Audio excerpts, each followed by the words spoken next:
All right. Well, let's wrap up. So we have a couple minutes here. So let's take a minute or less to kind of share your takeaway from tonight. So maybe what you learned as a coach and maybe what you liked about the inner critic exercise.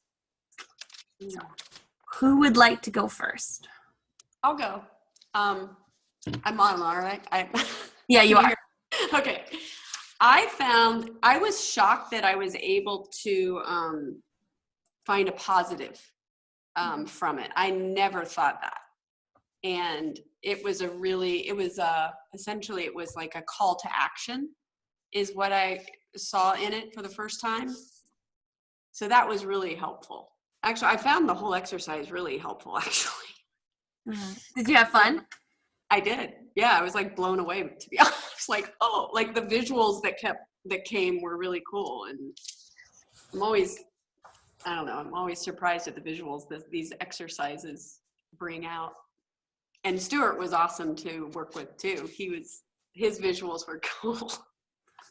I get into it. I'm like, yeah, it's so fun to play, and you can totally see how this would work so well with a high school student. Just like letting go and like playing and being creative. Yeah. So, thanks, Lori. What about you, Stuart?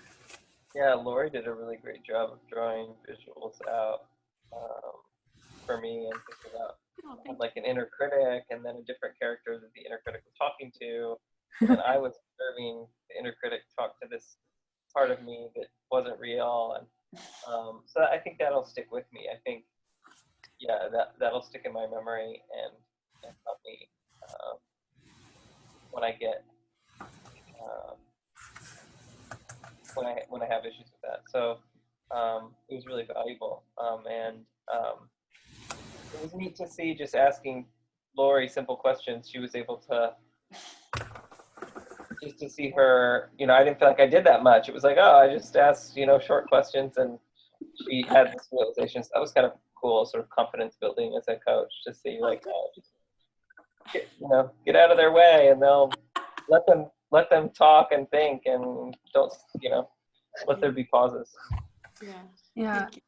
And I think that's off of like having a clear understanding of the inner critic, and you'll see that more and more. Like the more your client understands it, then the easier it is on you as a coach because they get it and they're into it. They're committed to the process, and you just have to ask simple, curious questions. It just happens. Wow. Well, cool. Glad it was so good for you guys. Khadijah, so overall tonight, how was it for you? Overall, it was great. I'm glad that although my inner critic was something that was before, it does come up from time to time, but I'm glad I kind of really like narrowed it down and made it even smaller than what it is, so I can be able to just kind of push it out the way if it ever decides to pop up again. And like as a coach, just learning the process of asking the questions and making sure to really follow up with the right type of perspective, so that your client is able to kind of go through the process. Mm-hmm. So, yeah. Oh, cool. Thank you, Khadijah. I got to be coached by Khadijah. It was awesome. I had my aha moments. I ended up having 2 inner critics, and I ended up putting them in a hamster cage. Yeah. It was fun. Yeah. Nick, what about you? I thought it was really interesting when we were talking about inner critic, because we sort of came up with almost the same inner critic, and so it was interesting kind of working through that. We also sort of talked about how we could see using this with students, and I think we were kind of maybe struggling with that a little bit, but I think we saw the use in helping students just better understand limiting beliefs. I think placing this in the broader context of what we're doing, I think, was really useful. Right. Right. It's like even exploring the root of that, like, because of those thoughts, like what are you believing about yourself or believing as true? Yeah. Cool. Thanks, Nick. Yeah. What about you, Nilima?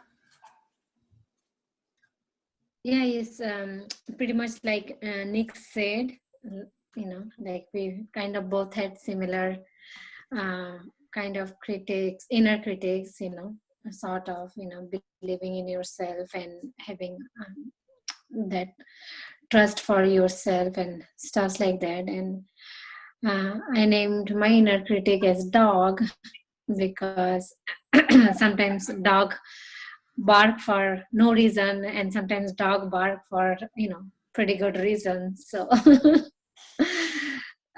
yeah, so that's it. Sounds like you got perspective, Nilima. Yeah. Thank you. What about you, Needy?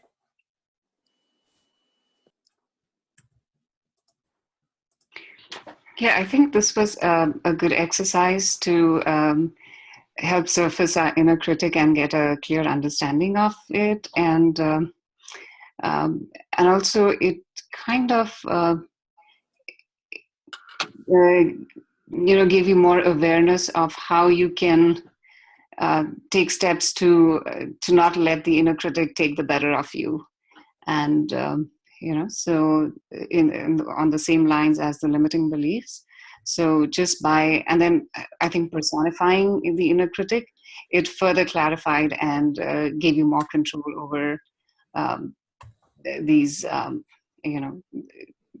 various ways the inner critic could appear as an impediment in your path.